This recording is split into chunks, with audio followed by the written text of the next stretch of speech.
So, good afternoon to all.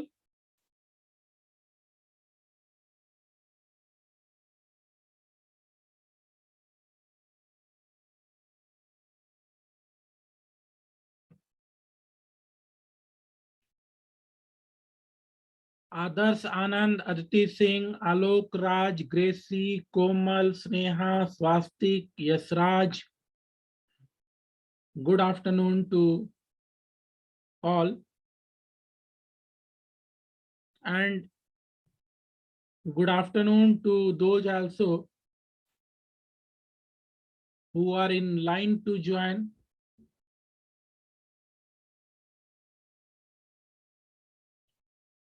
So today we have to see question answer of chapter 4, working of institutions. आज हम लोग chapter 4 working of institution, संस्थाओं के कामकाज या संस्थाओं के कार्य, इस चैप्टर का प्रश्न उत्तर हम लोग देखेंगे, हम समझेंगे उसके प्रश्न उत्तर को. Now let's move.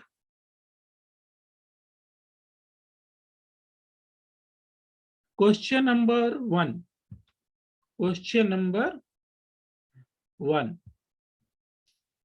If you are elected as the President of India, which of the following decision can you take on your own?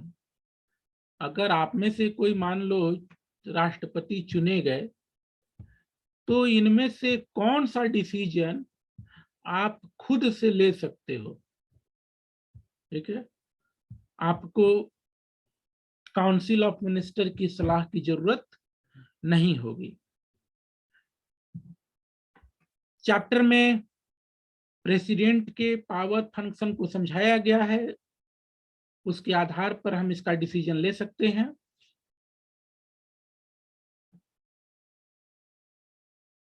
Number A. Okay, this is the question. अगर आप राष्ट्रपति चुने गए तो इन चारों में से कौन सा डिसीजन आप स्वयं ले सकते हो?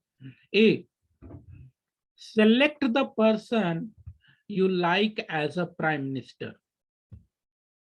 आप उस व्यक्ति को प्राइम मिनिस्टर सेलेक्ट कर सकते हो जो आपको पसंद है. तो यह स्टेटमेंट गलत है. राष्ट्रपति ऐसा नहीं कर सकते, वह नियमों से बंधे हुए हैं. Even in hung parliament situation also, जो नाम सामने आएगा, लगेगा कि यह व्यक्ति मेजोरिटी प्रूफ कर सकता है, उसी को राष्ट्रपति प्राइम मिनिस्टर बनाएंगे. डिसमिस ऑफ प्राइम मिनिस्टर हुआ है तो मेजोरिटी इन लोकसभा, लोकसभा में मेजोरिटी हो और प्राइम मिनिस्टर को डिसमिस कर दे, यह काम भी उनके पावर फंक्शन में नहीं है. Ask for reconsider, ask for reconsider of a bill, वो रिकंसीडर करने के लिए बोल सकते हैं हाउसेस से पास हुआ बिल को. मीन्स अगर पार्लियामेंट ने कोई कानून पास कर कर प्रेसिडेंट के पास भेजा है, तब प्रेसिडेंट आपको पार्लियामेंट से रिकंसीडर करने के लिए कह सकते हैं. चौथा, nominate the leader of your choice as the council of minister. Nominate the leader of your choice, आप राष्ट्रपति हैं, अपने चॉइस के मिनिस्टर को काउंसिल ऑफ मिनिस्टर बना सकते हैं. गलत है. So the answer for this question is C. यह काम राष्ट्रपति अपने आप कर सकते हैं, उन्हें किसी के डिसीजन की एडवाइस की आवश्यकता नहीं है. वे कोई बिल को पुनः पार्लियामेंट को वापस कर सकते हैं कि आप इस पर रिकंसीडर कीजिए, फिर से सोचिए क्या कानून के रूप में स्थापित होना चाहिए कि नहीं। इसी तरह से कैबिनेट के फैसले को भी वो रिकंसिडर के लिए भेज सकते हैं। बच्चों ध्यान देना, एक बार वो भेज सकते हैं वापस कि मुझे उचित नहीं लग रहा है या मुझे ऐसा लग रहा है कि इसमें यह संशोधन होना चाहिए, ऐसा सलाह देते हुए वो एक बार वापस कर सकते हैं। लेकिन दोबारा फिर वही चीज आ गया गवर्नमेंट की ओर से या पार्लियामेंट की बात है तो पार्लियामेंट की ओर से, तब वैसे में राष्ट्रपति बाध्य है उनको सिग्नेचर करना पड़ेगा। तो क्वेश्चन के जरिए चैप्टर की बातों को भी समझाने का प्रयास मेरा रहता है। So question number 1 answer will be C. Now question number 2, who among the following is a part of political executive? Political executive का हिस्सा कौन है इन चारों में से, आप बताओ। So this question passes to you, use chat box to answer. Answer मिला है स्नेहा रानी का।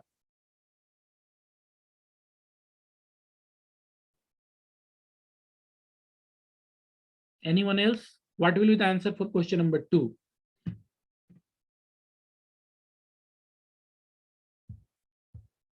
Now, okay.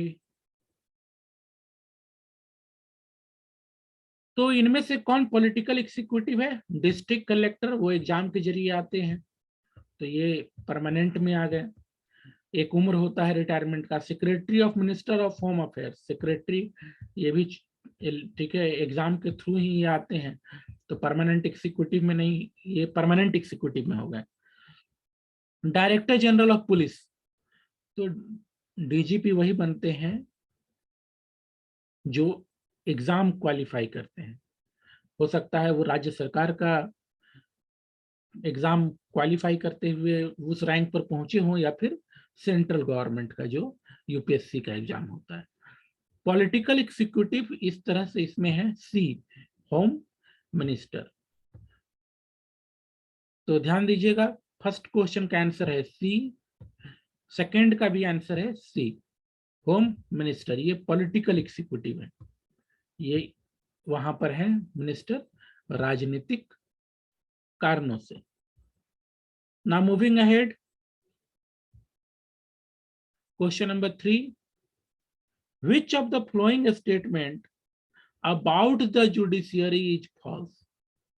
इनमें से कौन सा स्टेटमेंट जुडिशियरी के विषय में फॉल्स है, गलत है जुडिशियरी के विषय में?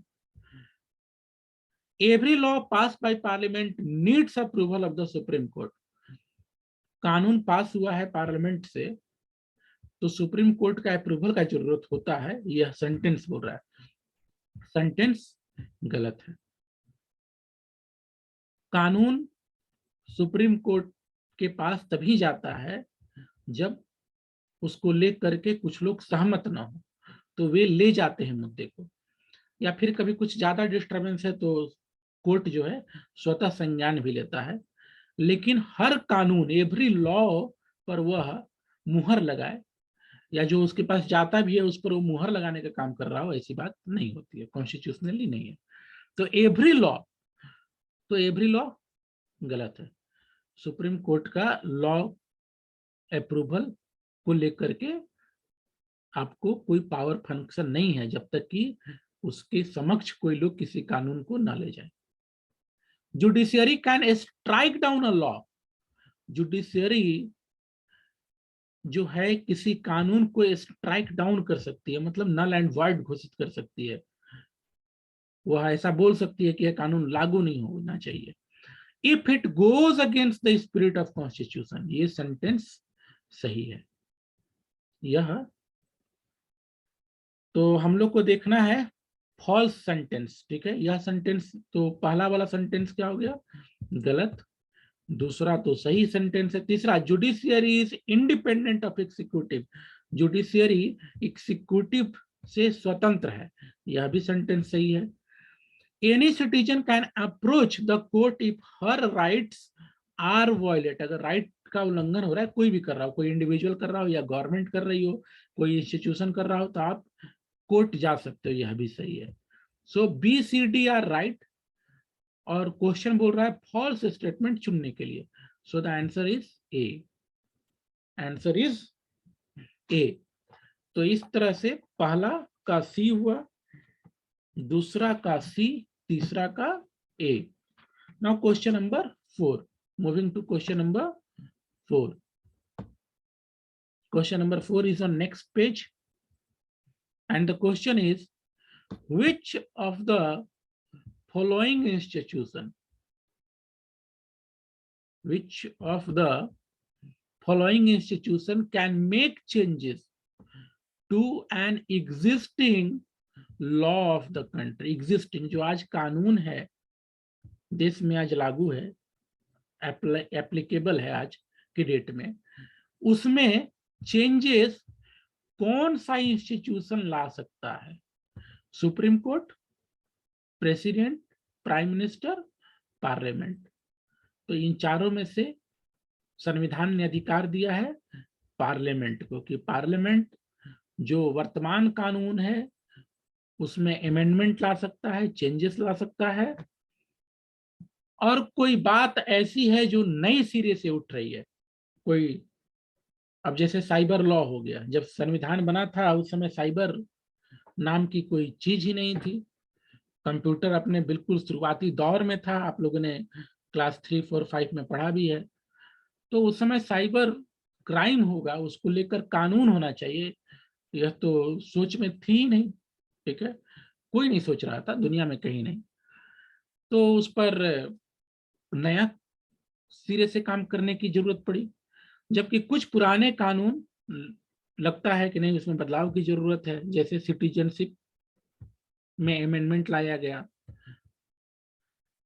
तो चेंजेस का राइट जो है, चेंजेस का पावर फंक्शन है पार्लियामेंट का, संविधान में संशोधन का अधिकार पार्लियामेंट को है, संसद को। So for question number 4 the answer is D, parliament, D. अगर किसी का कोई ऑब्जेक्शन रहेगा तो आप मुझे चैट बॉक्स से, मैं चैट बॉक्स भी लगातार देखते रहता हूँ, स्नेहा ने आंसर दिया है डी, पार्लियामेंट। स्वास्तिक ने आंसर किया है क्वेश्चन नंबर 4 के लिए पार्लियामेंट। स्नेहा रानी का आंसर था क्वेश्चन नंबर 3 के लिए ए। तो अब तक कोई ऐसा यहाँ पर आंसर आपके द्वारा नहीं आया है जो ऑब्जेक्शन क्रिएट करता हो कि नहीं मैं जो बोल रहा हूँ वो गलत है, ठीक है। तो बच्चों अलर्ट होकर के देखने की जरूरत है, कुछ साइड बुक्स में आपको दूसरा आंसर भी मिलेगा, कुछ साइड बुक के आंसर कुछ गलत है, हर एक गलत है मैं ये नहीं बोल रहा हूँ, कुछ गिनती के, तो ये देखने की आवश्यकता है आपको बुक के जरिए भी। नाउ मैचिंग, क्या बोल रहा है? Match the ministry which the news that ministry में हैव रिलीज्ड। अब एक न्यूज है, आपको उसको एसोसिएट करना है मिनिस्ट्री से, इस साइड मिनिस्ट्री है, ठीक है, और इस साइड न्यूज है, इस साइड बातें हैं, कौन सी बात किस मिनिस्ट्री से रिलेटेड है आपको मैच करना है। जैसे ए, A new policy is being made to increase jute export। अब ये जूट एक्सपोर्ट की बात है, तो डिफेंस की बात तो है नहीं, एग्रीकल्चर और पब्लिक डिस्ट्रीब्यूशन की बात नहीं है, हेल्थ की बात ये नहीं है, ministry of commerce and industry, तो यह इसमें आएगा, ministry of commerce and industry, क्योंकि यहां जूट एक्सपोर्ट की बात हो रही है। टेलीफोन सर्विसेज, अब टेलीफोन सर्विस है, will be made more accessible to rural area, और ग्रामीण एरिया में और टेलीफोन सर्विसेज को बढ़ावा देने की जरूरत है। तो टेलीफोन सर्विसेज ये आ जाएगा कम्युनिकेशन मिनिस्ट्री में। Number 5 communication ministry, communication and information technology, तो इस मंत्रालय में आता है टेलीफोन से जुड़ी हुई services. Now see the price of rice and wheat sold under PDS. PDS में जो राइस और व्हीट, अब ये पीडीएस आप इकोनॉमिक्स में ही पढ़े हो, पब्लिक डिस्ट्रीब्यूशन सिस्टम, उसमें उचित दरों पर, कम दरों पर, कम रेट पर गरीबों के लिए अनाज अवेलेबल। अब आज के रेट में तो पीडीएस में कुछ लेबल भी है, किसके पास कौन सा कार्ड है। बहुत से स्टेटों में कार्ड का रंग है, एकदम गरीब के लिए कार्ड है, थोड़ी अच्छी स्थिति वालों के कार्ड है, या जनरल का कार्ड है। तो जो एकदम अत्यधिक गरीबी के एरिया में है उनके पास वह कार्ड है, एक्सट्रीमली पुअर वाला, तो उस पर काफी सस्ते दरों पर बहुत कुछ है, फ्री में है। कुछ ऊपर वाले के लिए कुछ पैसा है, जनरल कैटेगरी के लिए उचित दरों पर वहां पर कुछ प्रोडक्ट्स अवेलेबल है। तो बोला जा रहा है कि राइस और व्हीट जो बेचे जा रहे हैं उस पीडीएस सिस्टम में, उसका ठीक है विल गो डाउन, जाना चाहिए, प्राइस नीचे होना चाहिए। तो पब्लिक डिस्ट्रीब्यूशन सिस्टम बड़ा आसान है चुन लेना आपके लिए, क्योंकि यहाँ पर दिया भी है। Ministry of agriculture, food and public distribution के अंदर यह आता है। बच्चों ध्यान देना, यह मिनिस्ट्री जो है, अब यहाँ पर देखो एग्रीकल्चर भी है, फूड भी है, पब्लिक डिस्ट्रीब्यूशन भी है। हो सकता है किसी राज्य में राजनीतिक कारण से पब्लिक डिस्ट्रीब्यूशन एक अलग मंत्रालय की ओर बना दिया जाए, तो यह प्रधानमंत्री के ऊपर होता है, और राज्य में जो सरकार होती है मुख्यमंत्री के ऊपर होता है कि वो कौन कौन सा मंत्रालय रखे न रखे। कभी कभी मंत्रालयों को मर्ज भी कर दिया जाता है। अब सेंट्रल लेवल पर देखो, पहले रेलवे का भी बजट होता था, और फाइनेंस मिनिस्टर एक बजट पेश किया करते थे, लेकिन अब आज के डेट में दोनों मर्ज है। फाइनेंस मिनिस्ट्री का बजट में ही रेलवे का भी हिस्सा शामिल होता है। तो उसी तरह से आप ये मिनिस्ट्री जो है, कुछ कुछ मिनिस्ट्री तो हमेशा बने रहते हैं, जैसे डिफेंस मिनिस्ट्री, ये हमेशा रहेगा ही रहेगा। लेकिन हो सकता है किसी एक मिनिस्टर के साथ में वो मिनिस्ट्री को लगा दिया जाए, तो यह प्रधानमंत्री के ऊपर है, राज्य की सरकार में मुख्यमंत्री के ऊपर है। तो यहाँ जो है क्वेश्चन नंबर सी, उसका आंसर है 2, इस मंत्रालय में। अब pulse polio campaign will be launched, pulse polio campaign launch ठीक है होगा। तो पल्स पोलियो ये हो गया हेल्थ से जुड़ा हुआ मामला, तो मिनिस्ट्री ऑफ हेल्थ, डी का 3 बच गया, ये बड़ा आसान हो गया। अलाउंसेस टू सोल्जर, सैनिकों के भत्ते ठीक है, या सैनिकों की सैलरी, जो हाई एल्टीट्यूड में काम करते हैं, एकदम ऊंची पहाड़ियों पर जाकर के, हिमालय की ऊंची पहाड़ियों पर जाकर के जो ड्यूटी कर रहे हैं, तो आप में से बहुतों को पता होगा कि उनका जो अलाउंसेस है वो ज्यादा होता है उन सैनिकों के मुकाबले जो आपको प्लेन्स के एरिया में है। तो सैलरी सबकी सेम होती है, सैलरी सबकी सेम, मतलब जो जिस कैटेगरी में है सबकी सेम, मतलब क्या आपको जो टॉप रैंकर्स हैं और जो कॉमन सैनिक हैं तो उनके वेतन में अंतर होता है, लेकिन कैटेगरी के अंदर 1 साल की बहाली, मतलब जो एक दौर की बहाली होती है एक कैटेगरी की, उसमें सैलरी सेम होती है, लेकिन कौन कहाँ ड्यूटी कर रहा है। अगर किसी सैनिक का ड्यूटी कुछ दुर्गम स्थान पर है, गवर्नमेंट के द्वारा चिन्हित दुर्गम स्थान पर है, तो उनकी सैलरी अधिक हो जाती है, because of the different allowances they get. तो इस तरह से हम लोगों ने मैचिंग देखा question number 5। Now moving to question number 6, moving to question number 6।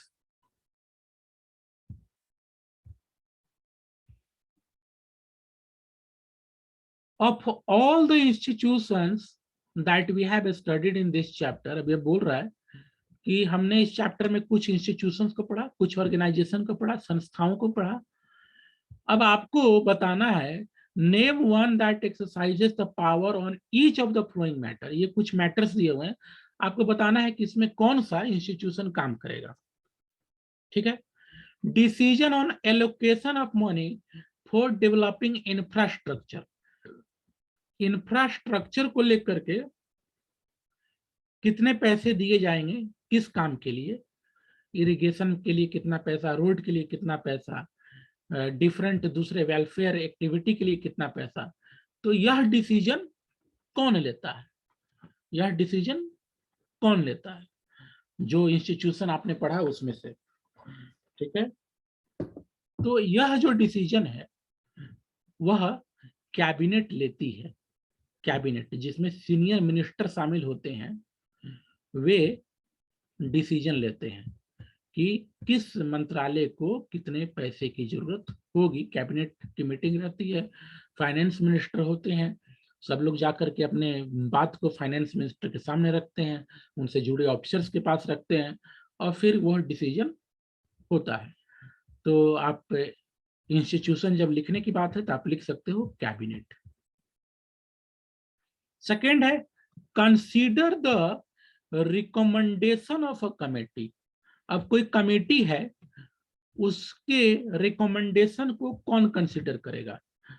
On a law to regulate the stock exchange. अब देखो स्टॉक एक्सचेंज की यह बात है, ठीक है, फाइनेंशियल बात है। स्टॉक एक्सचेंज आप न्यूज में सुनते हो कि शेयर मार्केट ऊपर जा रहा है, कभी नीचे जा रहा है, कभी लुढ़क गया, कभी बहुत ज्यादा चढ़ गया।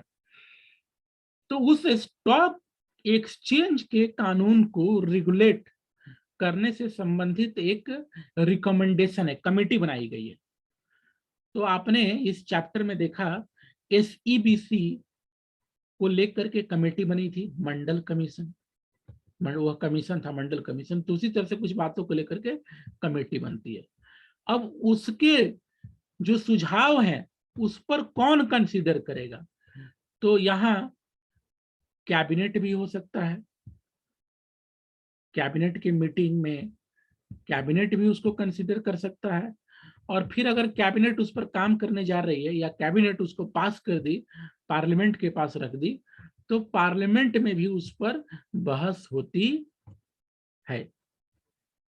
तो इसके आंसर में आप कैबिनेट भी लिख सकते हो, पार्लियामेंट भी लिख सकते हो, और टीचर को मेरी जो समझ है दोनों सही आंसर के रूप में स्वीकार करना चाहिए, एक्सेप्ट करना चाहिए। अब जैसे हाल फिलहाल आपने देखा कि अभी लड़कियों की विवाह को लेकर के, ये जब ऑफलाइन क्लास चल रहा था उसमें मैंने जिक्र किया था, लड़कियों का विवाह का उम्र क्या हो, कुछ और बातें भी थी। एक कमेटी ने रिकमेंड किया, कमेटी बनाई गई थी कि 21 साल होनी चाहिए। तो उसको लेकर के फैसला किसने किया? कैबिनेट ने किया, और फिर कैबिनेट ले गई पार्लियामेंट के पास कि ऐसा कानून होना चाहिए। तो इस तरह से अगर कोई बच्चा केवल कैबिनेट लिख देता है, मैं बोलता हूं दोनों लिख दो, cabinet and the parliament. Decides on legal dispute between two state government, दो राज्य की सरकारों के बीच में टेंशन है। तो राज्य की सरकारों के बीच में टेंशन है, तो कोई एक हाईकोर्ट सुने, यह नहीं होगा, क्योंकि अगला बोलेगा ना, मान लो आपको बिहार में और यूपी में कोई टेंशन हो गया, और तो यूपी वाले बोलेंगे कि आप पटना हाई कोर्ट क्यों सुनेगा, या बिहार वाले बोलेंगे ठीक है कि यूपी का हाई कोर्ट जो है वह क्यों सुनेगा, Allahabad.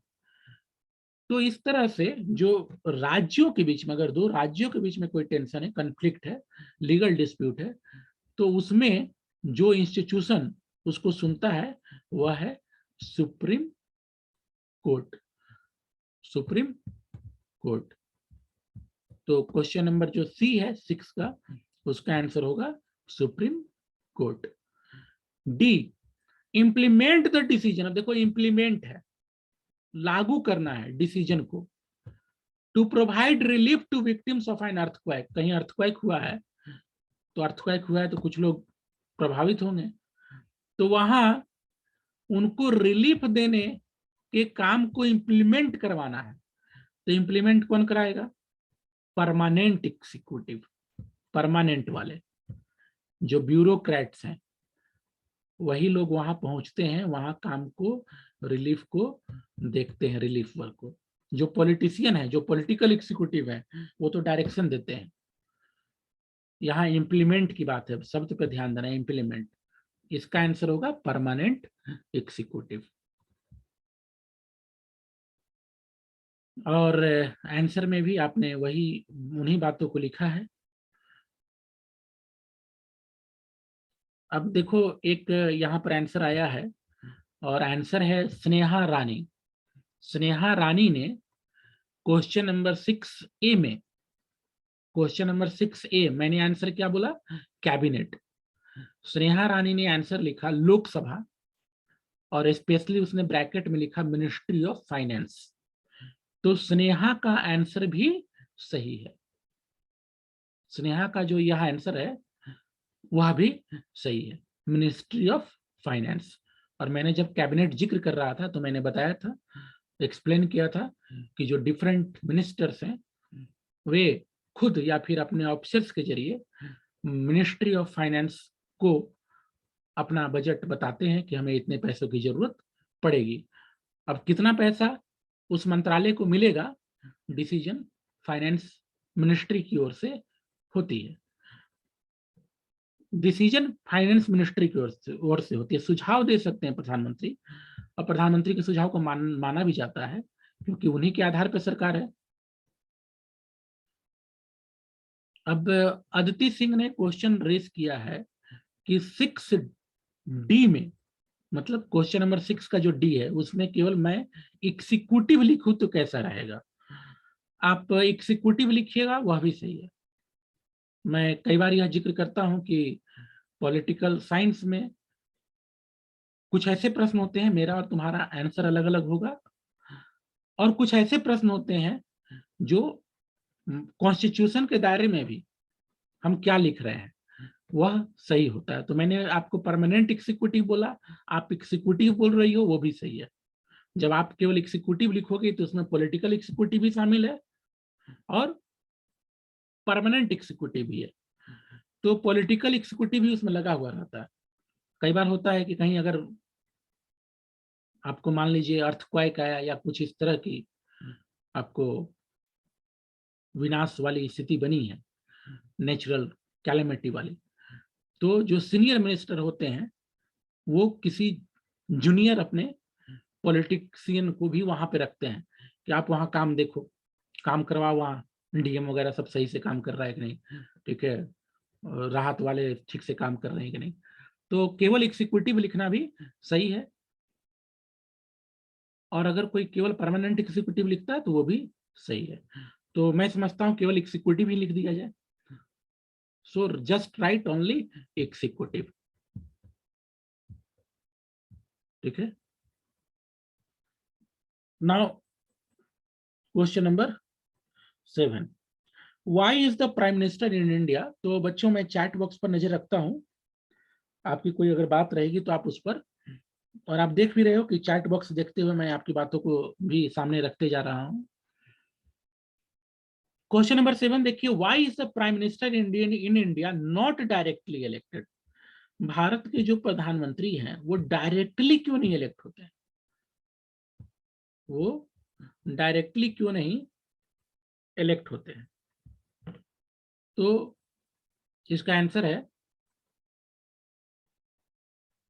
Just a minute, choose the most appropriate answer. ये कुछ पॉइंट्स दिए हुए हैं, इसमें आपको अप्रोप्रिएट आंसर को चुनना है। इन अ पार्लियामेंट्री डेमोक्रेसी, पार्लियामेंट्री जो डेमोक्रेसी होती है उसमें ओनली, उसमें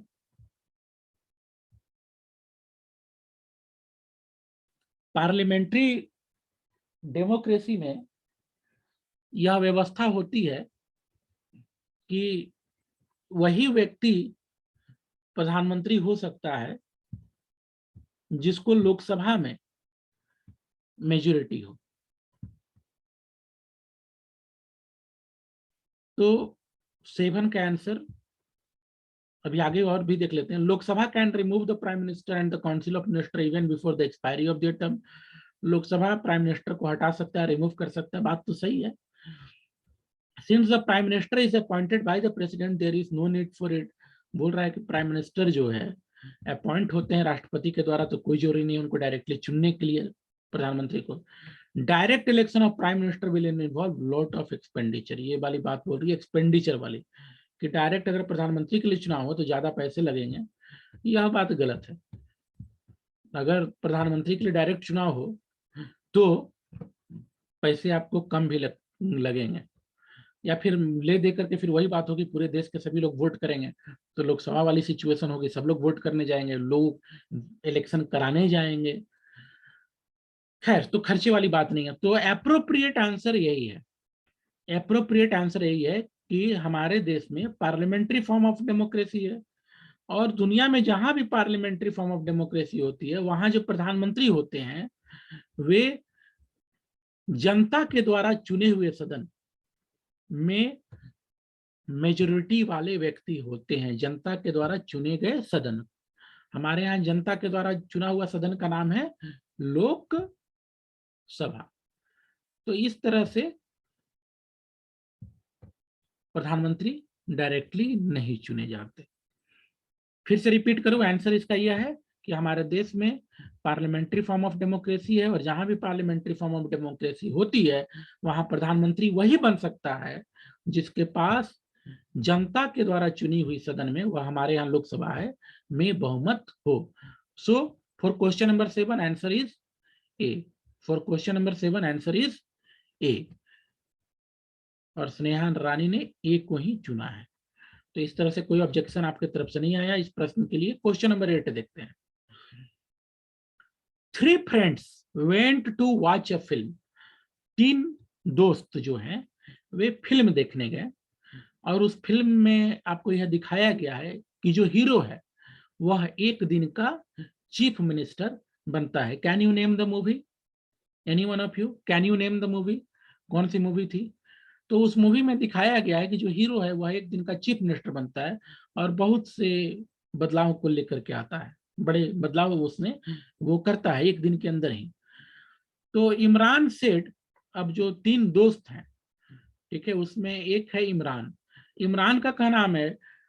ठीक है, this is what country needs. Imran का क्या नाम है कि ये चीज जरूरत है देश को। कौन सा चीज? ठीक है, उस व्यक्ति की तरह, उस हीरो की तरह एक दिन में उसने बवाल कर दिया। ठीक है, मतलब बहुत सारे चेंजेस कर दिए। तो ये बवाल दोनों तरफ से, जो नेता थे उनका बेचारों की हालत खराब हो गई, करप्ट लोगों की हालत खराब हो गई, जो कॉमन पीपुल थे they were happy with the changes. तो इमरान का क्या नाम था कि ऐसा देश में होना चाहिए। रिजवान का क्या नाम है? This kind of personal.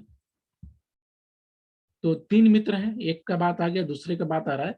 This kind of personal rule without institution is dangerous. उसका क्या नाम है कि ये जो एक दिन का मुख्यमंत्री था, ऐसा रूल रहे तो ये बड़ा खतरनाक है।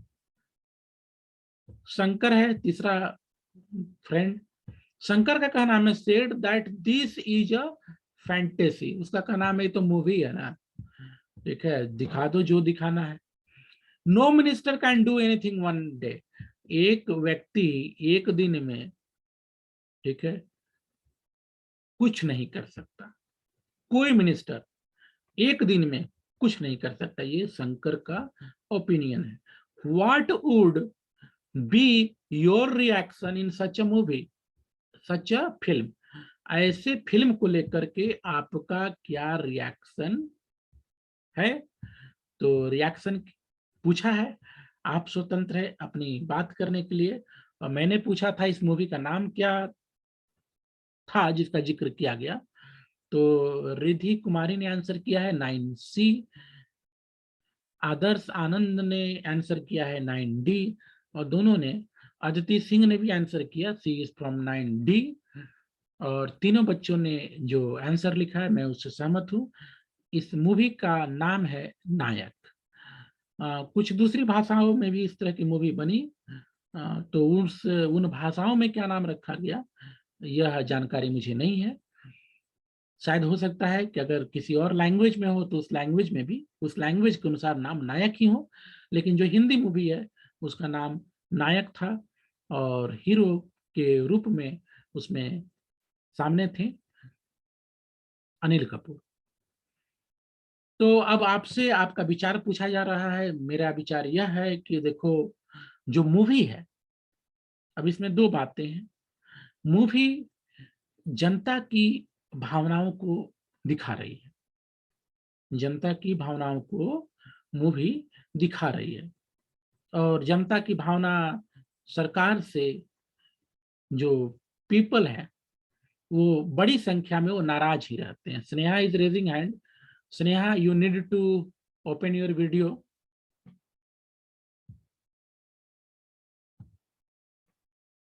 अच्छा, उसने हाथ नीचे कर लिया। तो जो मूवी है बच्चों, उसमें आप गाना है, कुछ ऐसी बातें हैं, एक अकेला 50 से लड़ रहा है, तो ये सब चीजें तो काल्पनिक है। जो कॉमन पीपल है वो 2 से 5 या 3 से भीड़ ले, लेकिन 10-50 से भीड़ रहा है, तो वो आपको जनरली वो थोड़ा सा ऊपर की बात हो गई, माथा से ऊपर की बात। पर जो मूल भावना है मूवी की, जो लोग हैं वे ऐसे कुछ बदलावों को चाहते हैं, और कभी कभी ऐसी जो बदलाव है वह देखने को मिलती भी है, जहां लोग उस लीडर को काफी सपोर्ट करते हैं, पार्टिकुलरली उसके अपने एरिया में। तो राजनीतिक दृष्टि से बहुत से वैसे नाम हैं जहां कोई एक व्यक्ति चीफ मिनिस्टर के रूप में इतना फेमस हो जाए कि उस स्टेट का लोकसभा चुनाव वह बिल्कुल हार जाए उसकी पार्टी, और राज्य के चुनाव में दूसरों का बिल्कुल सफाया हो जाए। तो उसके कुछ ऐसे काम होंगे कि एज ए चीफ मिनिस्टर लोग या फिर एज ए प्राइम मिनिस्टर लोग पसंद कर रहे हों, ठीक है, कि राज्य की इलेक्शन में उसकी पार्टी की बिल्कुल हार हो जाए, तो लोकसभा के चुनाव में वो बिल्कुल सब कुछ जीत जाए वहां के लोकसभा सीटें। तो मूल जो भावना है, जो बेसिक है मूवी का, वह सही है, और ऐसी बात नहीं है कि वह ग्राउंड पर नहीं दिखती। कभी कभी कुछ ऐसे लोग होते हैं जिनके नाम से ही चीजें बदलती हुई दिखने लगती हैं। तो ये बेसिक है जो मैंने बोला, मैंने अपनी बात रखी। इसके इस क्वेश्चन का आंसर लिखते हुए आप स्वतंत्र हो, आप नकार सकते हो कि भाई ऐसा थोड़ा ना होता है, खाली मूवी में दिखा दिया, या आप बीच, जैसे मैंने बीच का रास्ता निकाला कि मूवी में कुछ ऐसे सीन थे जो एक्चुअली होता नहीं है, ठीक है, कि हम लोग कहीं पर एक जगह है, एक बार स्विट्जरलैंड पहुंच के गाना गाने लगे, ठीक है, बर्फ की फीली पहाड़ियों पर। तो ऐसा रियल लाइफ में थोड़े ना होता है। हाँ, ख्वाब में चले जाते हैं, वो हो सकता है। तो कुछ वैसी बातें मूवी की वो रियल लाइफ में नहीं होती हैं, पर जो बेसिक उसका है, उस फिल्म का जो बेस है, लोगों ने एक दिन का उसका कामकाज देखा, फिर उसको इलेक्शन में चुना भी। तो कुछ कुछ रिसेंट टाइम में अगर बात कर लें, तो दिल्ली में देखने को मिला कि अरविंद केजरीवाल पहले 28 सीट जीतते हैं, और कुछ दिन, शायद 49 डेज उनकी सरकार चलती है कांग्रेस की हेल्प से, वो 49 डेज शायद, ठीक है, हो सकता है कुछ ऊपर नीचे हो एक दो, लेकिन जनता ने उनको 28 दिन, सॉरी, वो जो 49 या कुछ जो कुछ दिनों की सरकार थी उसमें उनके काम को देखा। नतीजा हुआ कि जब दोबारा चुनाव हुआ तो 7070 में 60 सीटें आम, सॉरी 67 सीटें आम आदमी पार्टी ने जीत ली थी। तो ऐसी बात नहीं, ये एक एग्जाम्पल है, यह एक एग्जाम्पल है। यह आपको डिफरेंट एरियाज में भी है। कारण अब जैसे अब मोदी जी हैं प्राइम मिनिस्टर आज के रेट में देश के, राजनीतिक कारणों से, समझ से आप उनका विरोध कर सकते हो, सहमत हो सकते हो उनसे, लेकिन एक बात तो आपको माननी पड़ेगी कि जहां मिली जुली सरकारें बनती थी, जब वे as a prime minister candidate के रूप में सामने आए, तो भारतीय जनता पार्टी को केवल, ठीक है, अपने बूते बहुमत प्राप्त हुई। और फिर जब 5 साल के बाद 2019 में चुनाव हुआ, तो भारतीय जनता पार्टी की सीटें और बढ़ गई। तो ये चीजें आपको देखने को मिलती हैं। तो मैं समझता हूँ कि एक बीच का रास्ता अपनाते हुए